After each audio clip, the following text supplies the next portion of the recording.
आज आम केन्द्रापड़ार जो भाई कहले पिकनिक स्पॉट अच्छी माँ बारुणी पीठ स्तूप आज मुझे देखा चाहूँगी।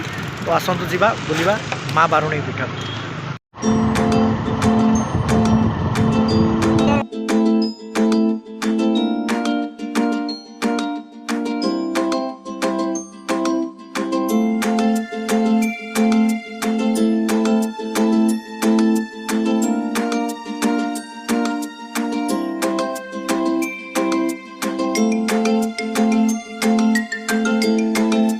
हाय समस्त को देखुची ये गोटे सुंदर नई बही जाइए माँ बारुणी पीठरे आपको गोबरी नदी कहती जोटि कि सब देखिए भिड़ थाए।